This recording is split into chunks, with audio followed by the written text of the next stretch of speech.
Hello again, friends, back with another episode. This episode I think is 121, and today I'm going to bring you a review of the VR game Moss. This game is a 5 out of 5 instant VR classic. Sorry, I got to scratch my real life mustache really quickly. I think I felt like doing this because it's coming to the PSVR pretty soon. It's nominated and winning all types of awards, justifiably so, because I rate it a 5 out of 5 instant classic. I'm going to throw that out there from the beginning. This game is a must own and add on in your VR library. I'm reviewing this game because I feel like, my last episode was about the Black Friday, Cyber Monday buying market, and I think there are going to be a lot of VR purchases and people aren't going to know what to buy. I think you should think about purchasing Moss made by Polyarc and add it to your library. Whether it's coming soon to PSVR, but when it also comes to the Quest, you should think about getting it. If you're in the Rift or you're on the Vive, you should definitely consider purchasing this game because the gameplay and the story is amazing. If you're coming over from a console and you're used to, adventures and platformers, this game kind of takes you into that world without pulling you out of your comfort zone. And it incorporates you, the viewer and the gamer, in the actual game.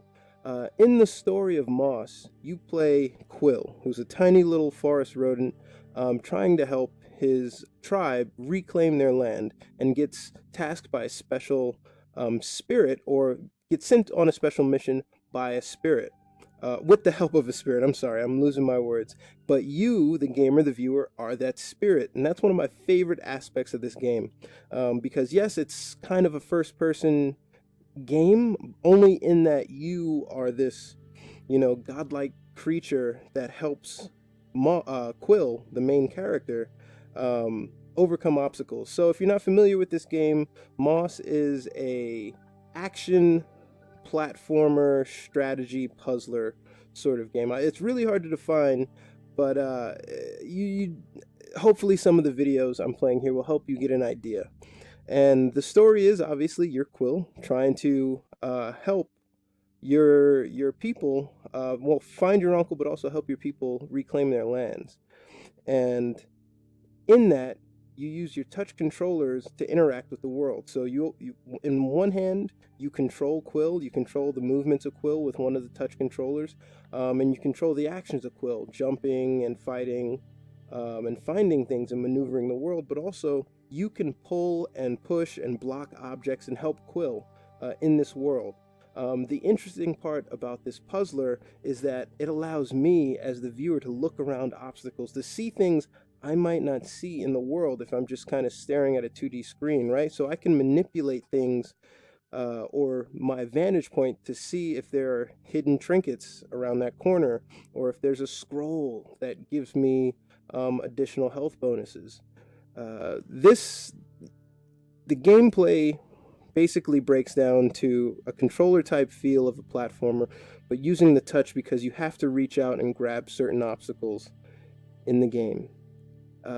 This is kind of like a break from traditional VR, where you think first-person shooters like Onward, where you kind of have a gun and you're walking through, or Echo Arena, where I can see my hands in the virtual world. Yes, you can see your hands. You can also see your reflection in the water, which is pretty cool. But it's more about Quill and not about you. And the environment that they've built all around. When I go into these different levels in these dungeons, or whether it's outdoor in these villages, I just take a second to kind of look around and see the world that the artist has built. And it's kind of like a fallen empire fantasy sort of world, because you see ashes or statues or shields and armor of fallen soldiers, life-size humanoid soldiers inside the world. You see deer. You see the moon. It's basically, it's super immersive, this game, and it's really hard not to get caught up in the beautiful environment and in the story itself.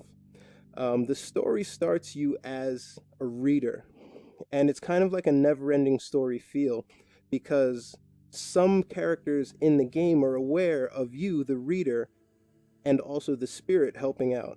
And it transports you into the world, and the book kind of writes itself as it goes. It's a pretty cool concept and really well done by the crew over at Polyarc.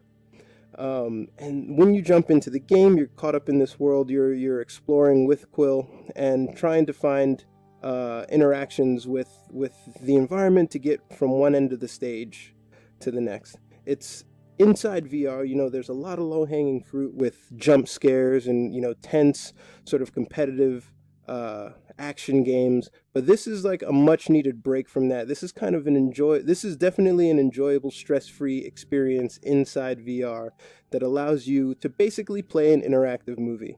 So if you're watching this and you're thinking about buying Quill, this is something that you definitely want to buy. Or if you're going to buy a VR set for somebody this holiday season and you don't know what games to purchase for them, this one would be something to add to their library immediately.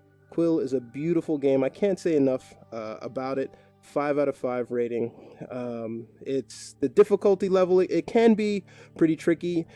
Unfortunately, the cute little Quill, he's gonna explode. He's gonna get caught in a ray of light. He's gonna fall off cliffs. That's gonna happen. But it is a video game, and your cute character will just manifest and just kind of respawn the last safe place, basically the last place you entered the level at. So don't worry about harming Quill. You do get a bond to him because the story is that gripping.